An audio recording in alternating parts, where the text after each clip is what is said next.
On some farms, that landmark outside, lit up during the holiday season, is a big tradition, to be sure.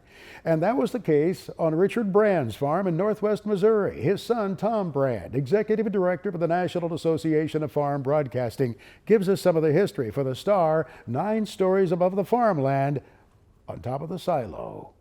A silo, sitting atop a hill a few miles south of Hopkins, Missouri.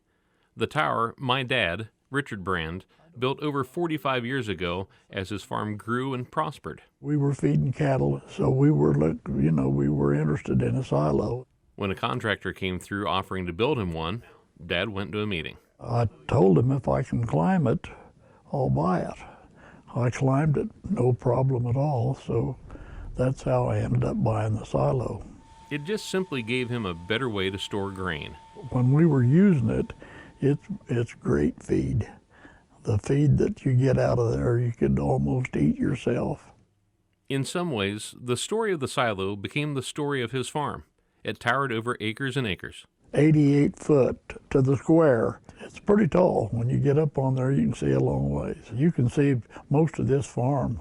And really, it became a local landmark. People noticed it because it, sitting up here on the side hill. And this silo stood out. But a few years later, he added something unique, something that stands out even more this time of the year. We put a star up there.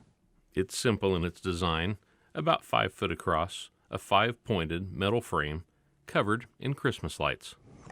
We just carried her up. We just pulled it up by the extension cord and then dropped the cord back down to feed electricity. The shining star beamed for miles over our farm. It's noticeable from a distance.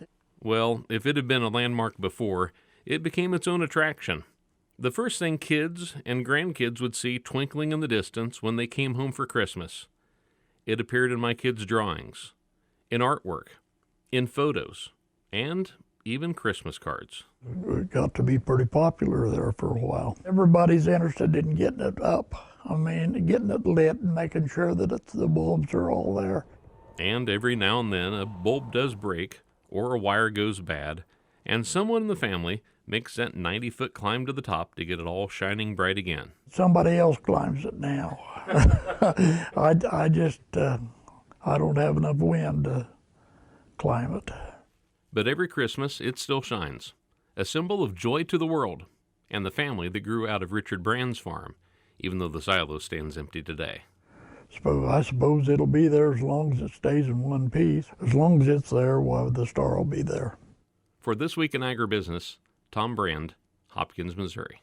Thank you, Tom Brand, for sharing this story. Well, the footnote to that story is that back in the spring, some of the folks driving down the road near the Brand farm might have noticed at the end of May that the star was lit then for a period of about 5 days, because Mr. Richard Brand passed away, and the family members thought it would be a fitting tribute to him. Now in recent days, I hear the star has been refurbished, and for this season it may be brighter than ever for those folks in northwest Missouri.